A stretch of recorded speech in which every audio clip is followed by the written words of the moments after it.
From Lagos, the nation's commercial capital, this is the News at 10. Live from Channels Television. Reporting tonight, Amarachi Ubani.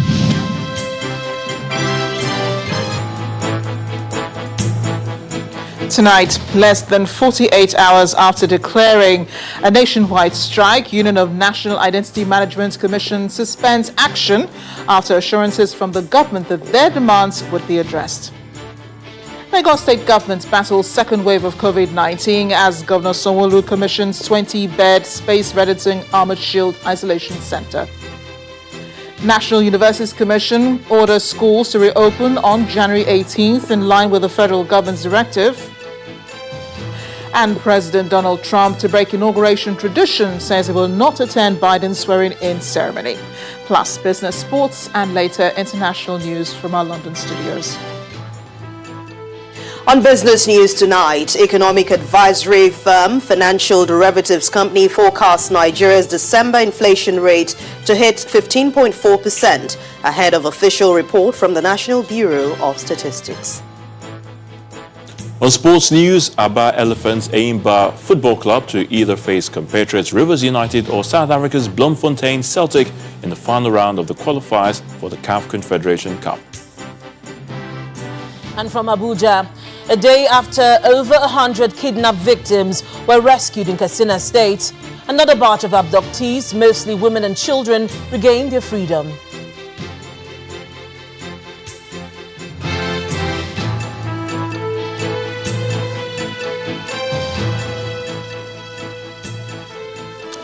The striking workers of the National Identity Management Commission, NIMC, is now over. A call-off of this strike by the Association of Senior Civil Servants of Nigeria, NIMC unit, brings relief to millions of enrollees across the country who fear the exercise may not resume soon, thereby jeopardizing their quest to obtain a national identity number. The president of the union, Asekowai Lucky, explains that the workers of the commission across the country will be contacted to resume work by Monday and proceed with the enrollment exercise for the national identity numbers. The statement reads, consequent upon our positive gains and the immediate attention being given to our issues, especially by the Minister of Communication and Digital Economy, the unit EXCO, after several consultations, has decided that staff members from level 12 and below should resume work effective from January the 11th. They embarked on the strike on Thursday over what they call payment of poor allowances and the fear of exposure to COVID-19 spread during the registration exercise. The workers decided to put the strike on hold after a meeting with the federal government, where an agreement was reached on their demands. Meanwhile, the national body of the Association of Senior Civil Servants of Nigeria also made some demands on behalf of the NIMC workers. They are compliance with the COVID-19 protocols at the centers, provision of appropriate PPEs for enrollment officers, gazette of the Commission as an essential service government agency under COVID-19 task force, and paying equitable allowance to the staff. Others are implementation of the new salary structure for NIMC staff, review of the regular promotion done in 2017 and 2020, and Gazette same in line with public service rule and making enrollment centers more functional and effective. The Minister of Communication and Digital Communication, Issa Pantami, has been commenting on the concerns raised by the NIMC workers. While admitting that the workers have genuine concerns, he faults the decision to embark on industrial action and gives clarification on the deadline and crowd control at NIMC office. He was guest in our program, Politics Today. This issue has been resolved between the management of NIMC on one hand and the union on the other without involving the ministry in any way. So only the DG notified me a few hours ago that they had a meeting and they agreed to suspend the strike. The problem is, you know how our citizens are, and we need attitudinal change. We announced this in television, including Channel Television announced that all the process must be under COVID-19 guidelines. But citizens will go there. Their names are not in any way part and parcel of those to be captured, but they will go and stay at the gate. If you ask them to leave, they will not. And even security agencies had been there. They had been pleading with them, but they will not go. It was announced since February 2020. And I think the first day that policy was announced in this country was on 4th February 2020.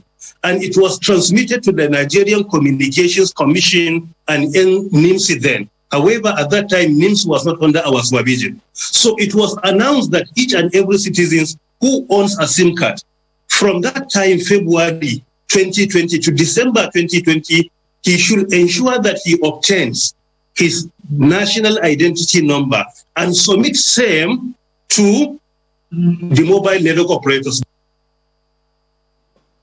And before they called off their strike action, some workers of the National Identity Management Commission have threatened to continue their strike until the demands are met.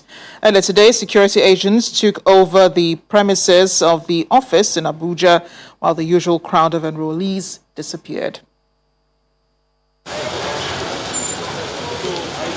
It's day 2 of the strike embarked upon by staff of the National Identity Management Commission. The day shows a sharp contrast to the usual crowded entrance of the commission. The gate of the commission is now manned by security agents. The staff are seen in groups discussing the situation. On the other hand, some enrollees have come to get their appointment numbers, notwithstanding the strike. They also lend their voice to the strike, asking the government to meet the demands of the workers. It's affecting many people, and we have something that we are doing. Some of us are working in different organizations, so we are appealing to them for them to call off the strike, do everything possible to call off the strike. If it's increment in their salary or whatever they want them to do, they should just they are capable. If they are owing them, they should pay them off. They have the money to pay them, and if there is anything they could possibly settle with them, it's just so easy. That's just the government. The government is a large body, and this is just staff, people you employ to work for you. The government should look into it.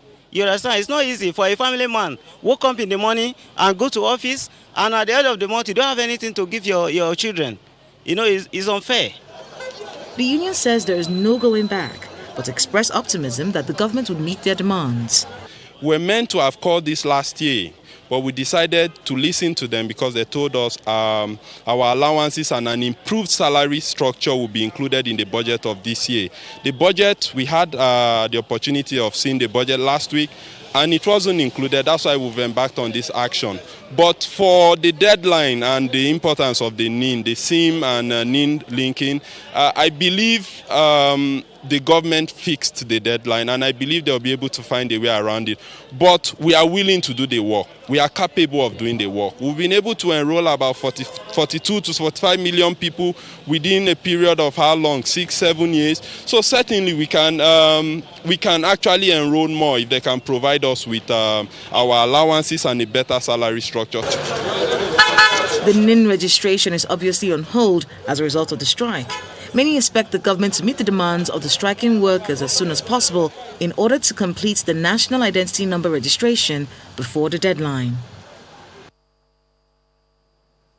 Also, the Lagos office of the National Identity Management Commission was deserted. A member of the workers' union who spoke to Channels Television off camera said a dialogue is ongoing with the federal government, and the outcome will determine if the strike will be called off in the next 48 hours.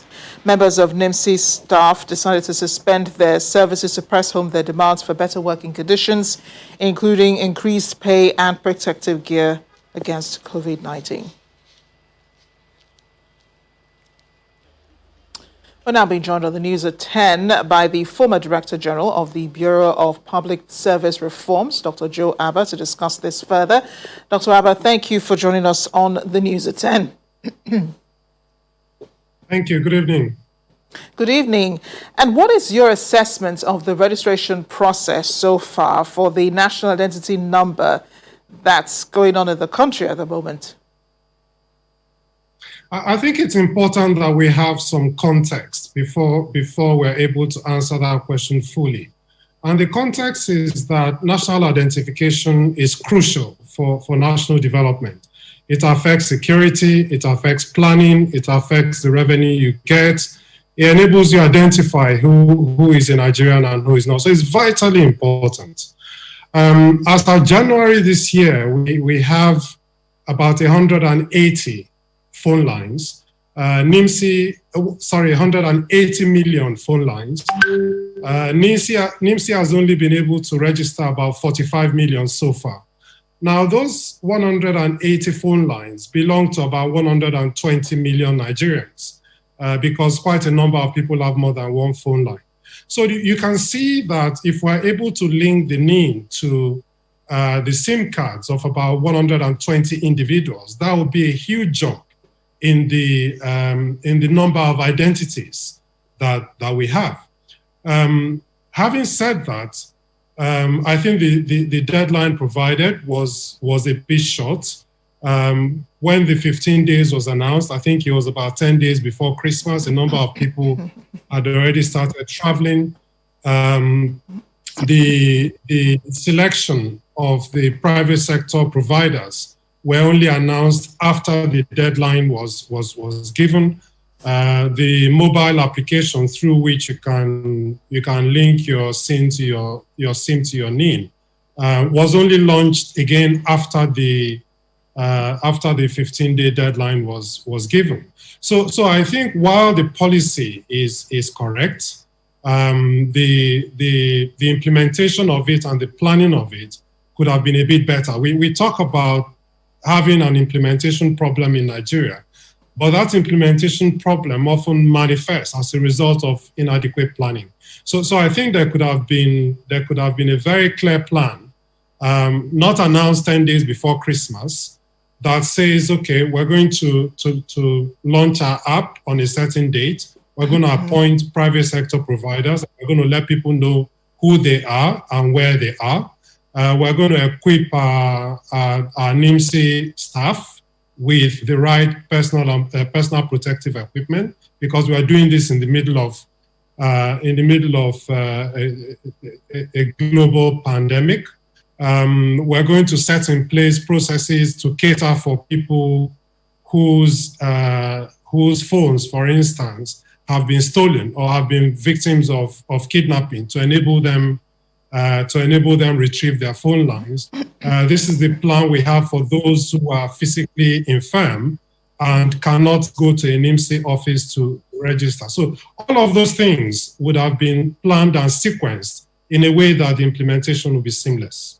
Yeah, and I quite agree with you, but the minister says this was announced back in February.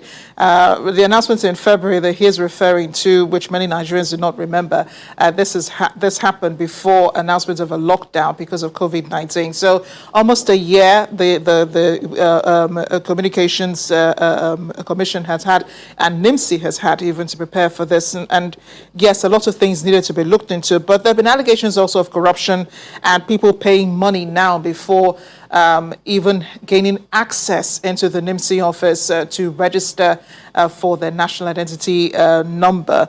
How can the Commission deal with this?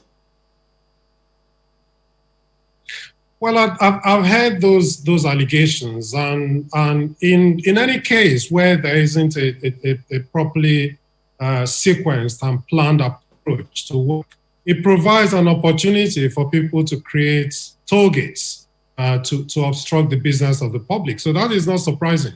But I'm pleased that the minister has ordered the suspension and disciplining of those NIMC staff that have been found to be culpable. But all of this would have been reduced with proper planning, in my view. Indeed. Just very quickly, do we really need a deadline, for such a registration? Shouldn't a national identification process, a national identification number registration be an ongoing process? It really shouldn't have a deadline, should it? Well, at some point, you need to provide a deadline during which you capture those that exist. And so, like the minister said when he was speaking, we've been on this for about 13 years. And so if you don't provide some sort of a deadline, you could be on it for another 13 years and not much would happen. And so you need a deadline that says, okay, everybody that has been born so far in Nigeria, that is in Nigeria, needs to register by a particular date. after that date, you can then have the ongoing registration where anybody that is born, any foreigner that comes into the country, it then becomes an ongoing process. I mean, in Holland, where I teach part-time, they no longer do a census because they have records of everyone. But again, it takes a process, and at some point, you need to say, by such and such a date, we want everyone to have complied with this process. In the end, overall teething process for Nigerians. Dr. Joaba, thank you for sharing your thoughts with us tonight. Thank you very much. Thanks for having me. And in part two, after the break, Lagos State battles second wave of COVID-19. Governor Sanwo-Olu commissions 20-bed space Reddington Armored Shield Isolation Center. Join us again.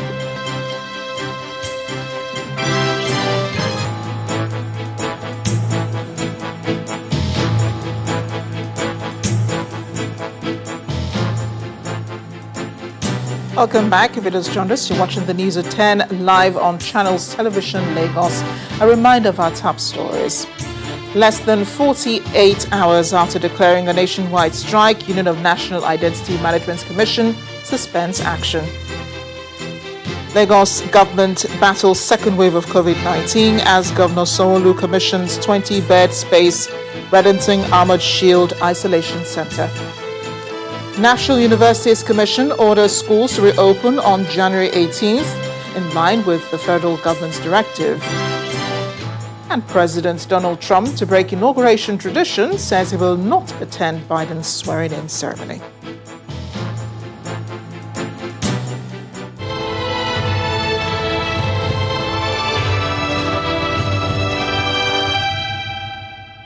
It was a memorable event to see the Reddington Hospital open its new Armored Shield Isolation Center at Victoria Island for coronavirus patients. While inaugurating the facility, Lagos State Governor Babajide Sanwo-Olu said the private sector's collaboration with government against the virus should bring an end to the second wave. Armored Shield is equipped with level 3 ICU capability for COVID-19 treatment. Nigeria now records more than twice the number of cases over a 24-hour period compared to the first wave of COVID-19. Lagos, with more than 35% of the burden, is the epicenter of the outbreak. And so it's small wonder that the governor welcomes private sector involvement and is present to commission the new Armored Shield Isolation Center built by Reddington Hospital. The center we are commissioning today complements our pre-existing center in Ikeja, for which demand, unfortunately, has significantly outstripped supply. I've had my own bout, by the way, because I tested positive at some point, and I can tell you that it's not an experience to play with. We will have to sit down and come up with a coordinated response in terms of how that vaccine is going to come into Nigeria. The Lagos State government says it's also working to bring the situation under control. We are opening other isolation facilities that were decommissioned. Today, we are launching and activating an oxygen plant in collaboration with the Bill and Melinda Gates Foundation at the Yaba facility so that we can generate the so much needed oxygen that our patients are in, that is in such demand now. For the governor of Lagos State, even though the private and public sectors are doing much to stay ahead of the virus, we can only win this battle by preventing infections. We really did not know that even the second wave will be stronger than the first wave. So before the end of the month, we're also commissioning another oxygen plant. Let's use occasions like this to spread the news that all of the non-pharmaceutical protocols that have been set, please, people need to comply with them. It's really, really so critical and so essential. All such behind us. Thank you very much. The isolation center is a 20-bed institution equipped with state-of-the-art ICU facilities from levels 1 through 3, and for the first time, a meeting area where relatives can interact with their sick loved ones without contact to minimize the psychosocial trauma that results from separation. The chairman of the Nigerian Governors Forum has announced the governors will take the COVID-19 vaccine on television to demonstrate and encourage citizens to receive the vaccine also. Governor Kayode Fayemi made this known to State House correspondents after a private meeting with President Muhammadu Buhari, during which security, the economy, and vaccine management was discussed. To address cultural and religious concerns about taking the vaccine, the governor says the president has agreed to convey to the PTF the need to involve influencers such as religious leaders, entertainers, and athletes to engender confidence at the state and local level.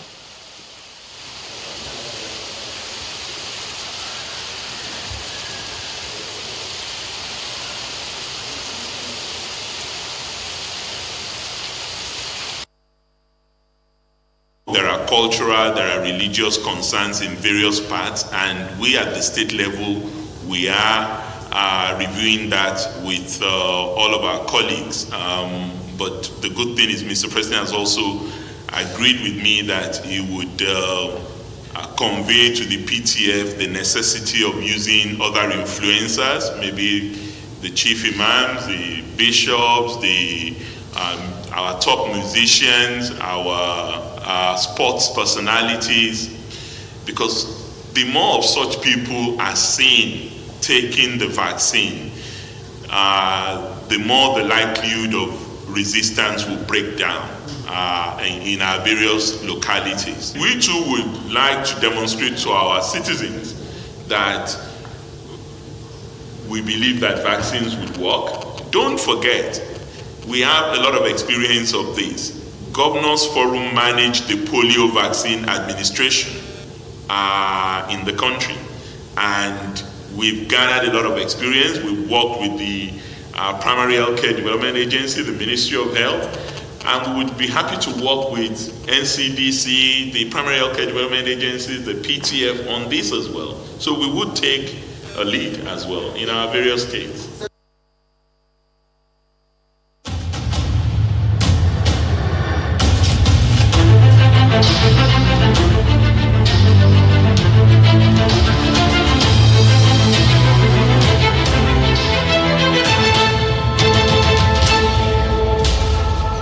The Lagos State Judicial Panel on Restitution for Victims of SARS-related abuses and other matters continued its sitting today with a cross-examination of a police investigator accused of maltreating and abusing a protester. The investigative police officer in charge of the matter claimed the petitioner, Felicia Opara, was among protesters. But according to her statement, she was in Surulere for an interview. On her way back, while recording videos of the protest, she said she was arrested and taken into police custody. She was released later at night, but not after sustaining injuries. The police claim to have given her the sum of 200,000 naira on humanitarian grounds 4 days after she was released. However, a document she signed stated that the money was given to her as financial assistance towards a settlement of her medical bills. Would agree with me that the suspect said that she was somewhere, she was coming from somewhere, and as an IPO, duly qualified, you did not investigate it. Where she mentioned in Surulere there, when I went to that side, I could not find the street. So, as the investigative police officer, you agree with me that there is no case or any charge against the petitioner in any court as of today, based on the investigation? I wouldn't know because I transferred the case to State CID Banti. 4 days later, that was on the 16th of October 2020, she came with some people and met the divisional police officer and told him that she's an orphan, a single mother, unemployed, and that she was sick. So based on humanitarian ground, the divisional police officer gave her 200,000. In your investigation of this matter, the allegation of the petitioner, what exactly was the allegation of the petitioner? I don't know. He doesn't know. You don't know. I'm sorry, my lord. Yes, you clearly told my lord. So I don't even need to ask to make any inquiry and ask any question concerning it. So I put it to you, sir, that you did not investigate this matter at all. Which I disagree, sir. So what did you find out, sir, to be the offense that he was reasonably suspected to have committed at the point of arrest? Attack on police officers, attack on police station, arson and murder. Are you accusing the protesters of being violent? The protesters are violent. The protesters later turned violent. And are you saying that the petitioner was also violent? Yes, that was what she was arrested. So the police now gives a reward of 200,000 naira to each violent protester in Nigeria. Can you confirm that? DPOs now give violent protesters a sum of 200,000 naira for being violent, for being destructive, for killing police officers. Can you confirm that? No. When you say no, how do you mean, please? Let me explain. And you are allowed. That was given to have over 300. I have explained that before. Among other petitions before the panel today was one that the Nigerian army should have explained its role in the shooting at the Lekki Toll Plaza on October 20, 2020, but had no representation today. Present is for the panel.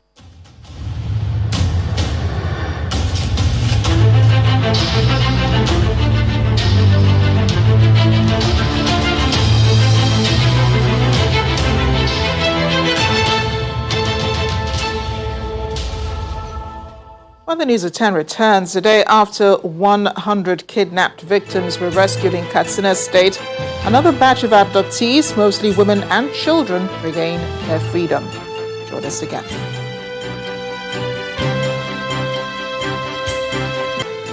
Welcome back. The National Universities Commission has directed Vice Chancellors of universities to resume academic activities on January 18, 2021, in line with the directive of the Presidential Task Force on COVID-19.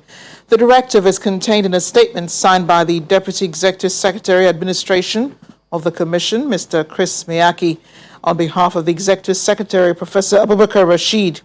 Mr. Miyaki urged universities to safeguard lives by strictly adhering to the excellent safety protocols and the Nigeria Center for Disease Control guidelines, which have been communicated on several occasions to university authorities through circulars from the Commission.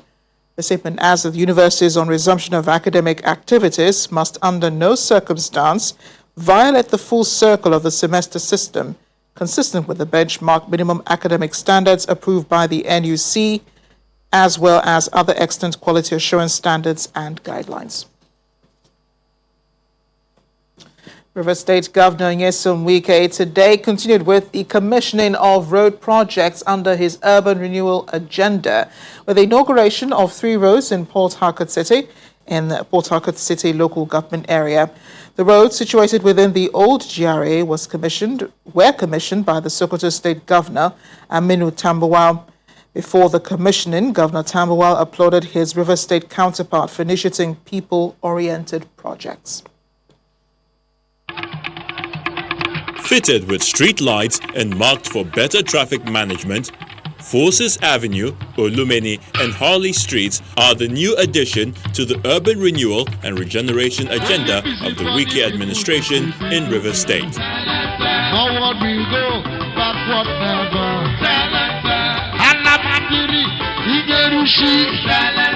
Now your area be this, you don't get shaky. The River State Commissioner for Works gives an insight into the importance of the roads. All this eases commute, saves time, saves money, as mileage coverable over time is improved. Vehicle repairs and maintenance are reduced, as well as wear and tear. Security is improved, even as nightlife is supported by the presence of lighting. Real estate in the area becomes more attractive, even as their market values are impacted positively. For Governor Nyesom Wike, this is the aesthetics that should define a capital city. It's from the capital city you would know how does the state look like. When any visitor comes to the capital city and feels disappointed then it tells you how the entire state looks like. Anybody who knows what is good, who will not appreciate what we are seeing today? Is there anybody here who will not appreciate what we are seeing today? The Sokoto State Governor, Aminu Tambuwal, moves to commission the roads. For the glory of God Almighty and benefit of humanity, it is my honor and privilege to, on behalf of the government and people of Rivers State, under the able leadership of my brother and friend, Yesom Ezenwo Wike, Commander of the Order of the Niger, do hereby commission this road, Forces Avenue, to the glory of God Almighty. The commissioning of these roads is expected to improve security and make commuting easier in the eyebrow area of Port Harcourt. If you cannot see his project, you are perpetually blind. Let's join Linda Kigbe in Abuja for more on the News at 10. Hi, Linda. Hello, Amarachi. Welcome to Abuja. We begin with security issues. President Muhammadu Buhari is assuring Nigerians that the country's fight against insecurity would be overcome by the end of this year. President Buhari stated this on Friday during the Jumat prayer held to commemorate the 2021 Armed Forces Remembrance Day at the National Mosque, Abuja. The president, who was speaking through the Defense Minister Bashir Magashi at the Jumat service to commemorate the 2021 Armed Forces Remembrance Day in Abuja, urged Nigerians to pray for the nation's armed forces to enable them achieve success in the fight against insurgency, banditry and kidnapping. According to the president, this is a year of action and we will finish what we are doing. What is happening in this country will soon be over. The president also noted that his administration always prioritizes the welfare of families of the fallen heroes, as well as those currently involved in securing the country. Another batch of 37 kidnapped victims regained their freedom today, less than 24 hours after 104 others who had been abducted were freed from their captors. The victims, mostly women and children, including a newlywed couple, were abducted 2 weeks ago from Ungwa Malamai community in Danmusa and Safana local government areas of the state. One of the victims, abducted at Runka town in Safana local government area, said she and her husband were abducted 9 days after their marriage. When the bandits attacked our town, they came to our house and they ransacked our home and found us in the room. They took us to their den where we spent 15 days. During our stay, they were beating my husband and the other men. The accommodation was not a room but an open place. As you all know, this criminality is being supported by quite a number of people within the communities in collaboration with the bandits. So they have to understand this and also pray for Allah's protection. And also we hope, like we always do, we always pray, we always solicit for the support of people in order to get the end of this menace. Meanwhile, no fewer than 7 persons were said to have been kidnapped at Kadauri village in Maru local government area of Zamfara state by bandits. One of the victims was said to have been shot in his leg by the gunmen who invaded the village, and he is currently receiving medical attention in a hospital. 6 of the 7 kidnapped persons are from the same parents.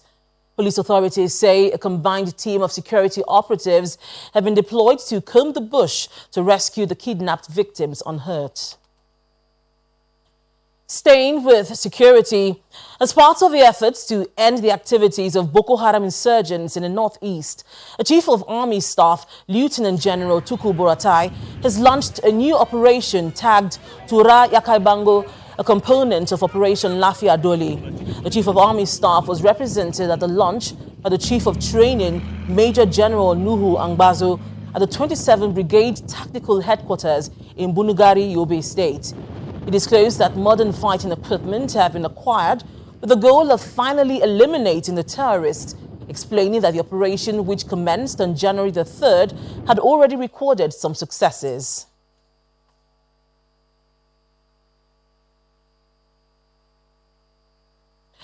To legal matters. The bail application filed by Mr. Moyele Sowore and 4 others has been set back following the failure of the police to produce the defendants in court.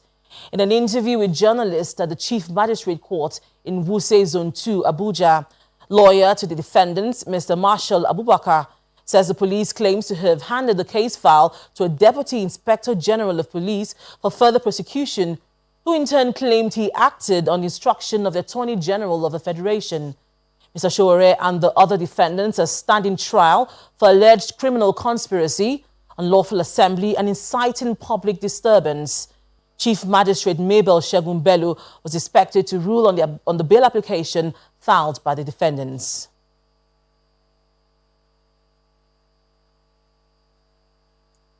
And that's all from Abuja. Now to Anne for business news.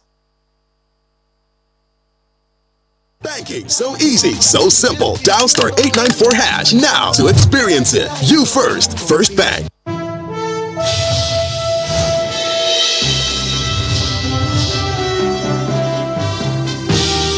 Thank you, Linda. Hello and welcome to Business News. We begin with a projection. Economic think tank Financial Derivatives Company says it expects Nigeria's December headline inflation rate to hit 15.4%, up from 14.89% recorded in November last year. According to its latest inflation forecast, the 0.51% expected uptick will be largely driven by forex rationing, output and productivity constraints, higher logistics and distribution costs. Now, if the headline inflation forecast matches the official report set to be released by the National Bureau of Statistics next week, then it will mark the country's highest inflation rate in 3 years. Meanwhile, FDC says it expects the month-on-month inflation rate to drop from 1.6 to 1.2% due to the effect of the land border reopening and the harvest season. And talking about reports, latest report from the National Bureau of Statistics shows that between January and September 2020, a total of 9.28 trillion naira was spent on importation of manufactured goods into the country. According to the NBS, manufactured goods imported into Nigeria in the third quarter was valued at 3.83 trillion naira, up from 2.78 trillion naira in the second quarter and 2.66 trillion naira in the first quarter of 2020. Now, that survey also shows in its last quarter of 2020, imports of manufactured goods increased due to the effects of COVID-19 disruptions, border closure, and scarcity of foreign exchange. Nigeria's foreign exchange reserves have maintained steady but mild accretion. It has grown by $341.7 million this week to $35.72 billion as of January the 5th, 2021. But analysts say they're expecting the external buffers to remain under pressure despite the recent gain on oil prices due to weak portfolio inflows. But before now, the country's foreign reserves reached an all-time high of $62 million in September 2008, an average of $12 million between 1960 and 2020.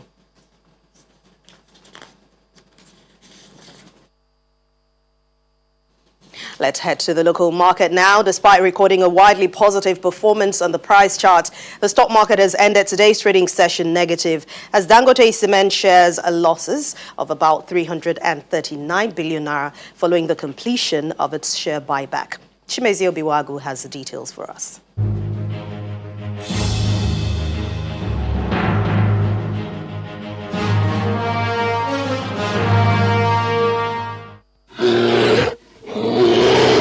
It's red today. Why?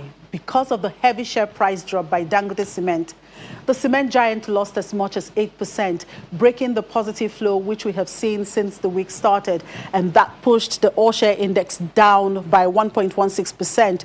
The week-to-date close is also down 0.37%. Look at how that drop on Dangote Cement made nonsense of the gains on the sectoral indices. The industrial sector down by 4%. The oil and gas sector seems to be doing pretty well these days, almost 7% gain, and Seplat, Total and Adova, formerly known as Forte Oil, are to be thanked for it. In spite of this drop, traders say the outlook is still positive as we gradually approach the earnings season and investors anticipating dividend payout for the year 2020. Activity may be low, but there is an improvement today. Hopefully, by next week, real investors will come back to take position in the market. Until then, let's just enjoy the weekend.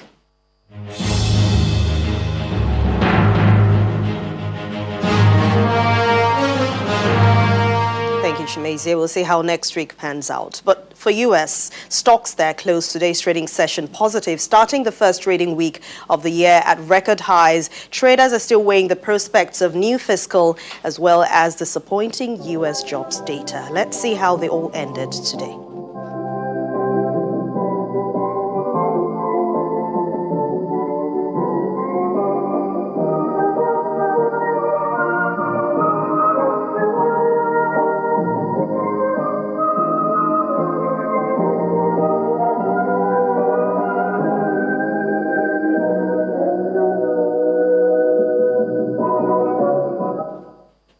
That's Business News. Thank you for watching. I'm Anne Nwawadu. Have a wonderful weekend. It's back to you, Amarachi. Banking so easy, so simple. Dial *894# now to experience it. You first, First Bank. Thanks, Anne. In other news now, U.S. President-elect Joe Biden has described outgoing President Donald Trump as one of the most incompetent presidents in the history of the United States and is not fit to serve. This comes hours after President Donald Trump said on Twitter he will not be attending Biden's inauguration on January 20th, something President-elect Joe Biden says they both agree on. This will make Trump the fourth president in the country's history not to attend his successor's inauguration. I've been saying for now well over a year, he is not fit to serve. He is not fit to serve. He's one of the most incompetent presidents in the history of the United States of America. And so the idea that I think he shouldn't be out of office yesterday is not the issue. The question is, what happens with 14 days left to go or 13 days left to go? And I think that what 81 million people stood up and said, it's time for him to go. And the United States Senate voted 93-6 to confirm that we should be sworn in. We were duly elected. So I think it's important we get on with the business, getting him out of office. The quickest way that will happen is us being sworn in on the 20th. What action happens before or after that is a judgment for the Congress to make, but that's what I am looking forward to, him leaving office. I was told that on the way over here, that he indicated he wasn't going to show up at the inauguration. One of the few things he and I have ever agreed on. It's a good thing I'm not showing up. Meanwhile, London Mayor Sadiq Khan has called on Londoners to stay home to protect themselves, families and friends from the coronavirus. Earlier today, he declared a major incident in London, saying they're facing the most dangerous moment in the pandemic. Here's Simon Pusa with more international news and around the world in 5. Good evening and welcome to the Channel Studios here in London with your international news around the world in 5. Boeing has agreed to pay $2.5 billion to settle the US criminal charges, saying it hid information from safety officials about the design of its 737 MAX planes. The US Justice Department said the firm chose profit over candor, impeding oversight of the planes, which were involved in 2 deadly crashes. About $500 million will go to the families of the 346 people killed in the tragedies involving the model. Boeing said the agreement acknowledged how the firm fell short, recognizing the pilot training manuals lacked information about the system, and this caused both crashes. A radical Muslim cleric linked to the 2002 Bali bombings in Indonesia has been freed amid concerns over his ongoing influence on extremists. Abu Bakr Bayashir was picked up by his family from a jail outside Indonesia's capital Jakarta early on Friday. The 82-year-old is the former head of Jemaah Islamiyah, an al-Qaeda-inspired group behind the attack that killed 202 people. Authorities say he will enter a de-radicalization program. People from 21 nations died in the blasts on the 12th of October in 2002 on the popular holiday island of Bali. The release has drawn mixed reactions in Indonesia, as well as Australia, where most of the victims were from. Australia's Prime Minister Scott Morrison said it was distressing for victims' families. A new study from the University of Texas shows the Pfizer-BioNTech vaccine can still target a key mutation that has emerged in 2 new variants of the coronavirus. The 2 most relevant new variants have been detected in the UK and South Africa. Both forms of the virus are spreading more quickly, raising questions over what level of protection vaccines can offer against them. However, these are only some of many mutations that are found in the new forms of the virus, so the study is not being seen as definitive scientific evidence about how the vaccine will perform. A lawyer for Ugandan presidential candidate Bobi Wine says dozens of his campaign staff are being held in a military barracks, even though a court ordered their release on Monday. Unfortunately, I'm being harassed. They were arrested 9 days ago ahead of a planned rally, which the police said was illegal due to coronavirus restrictions on public gatherings. Bobi Wine is seen as the main challenger to the long-standing President Yoweri Museveni in next week's election. The popular musician has been arrested numerous times in recent months. This week he sent his wife and 4 children to the US, citing concerns for their safety. And that's your international news around the world in 5. Now back to the Channel Studios in Lagos.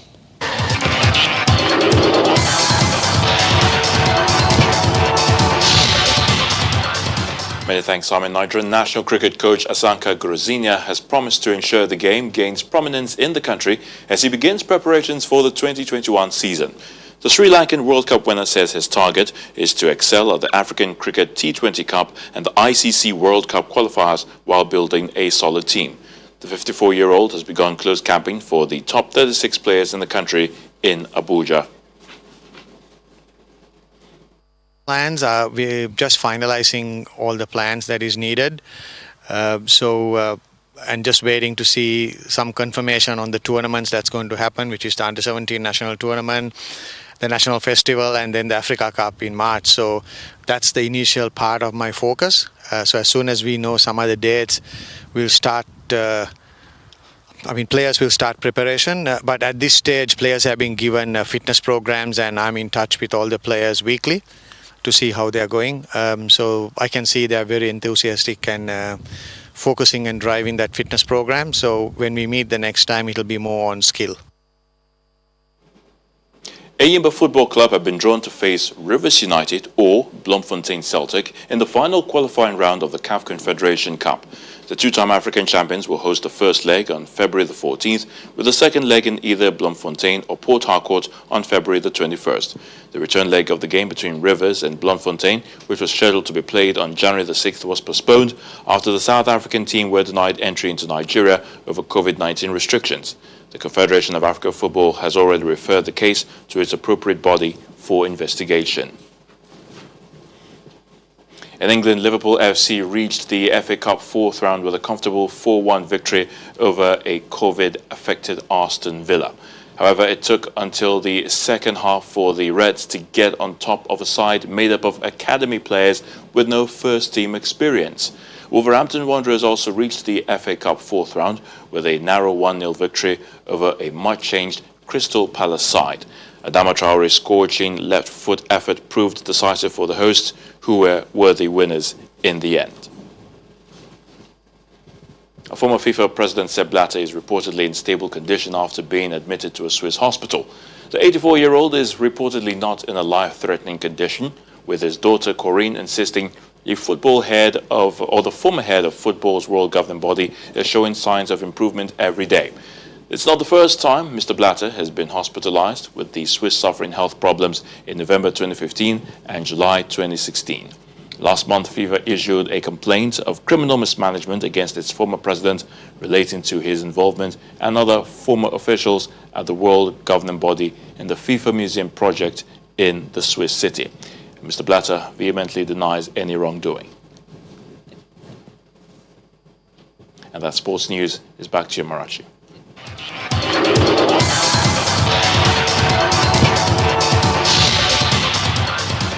Thanks, Ayotunde. And the main news again. Less than 48 hours after declaring a nationwide strike, the Union of National Identity Management Commission today suspended the industrial action. The workers called off the strike after assurances from the federal government that their demands would be addressed. Also today, Lagos State Governor Babajide Sanwo-Olu commissioned the 20-bed Space Reddington Armored Shield Isolation Center as the state continues to battle the second wave of COVID-19. President Donald Trump today said he would not attend Joe Biden's swearing-in ceremony, an act set to be a break from the U.S. presidential inauguration tradition. That is the news at 10 tonight. Thanks for watching. I'm Amarachi Ubani. Good night.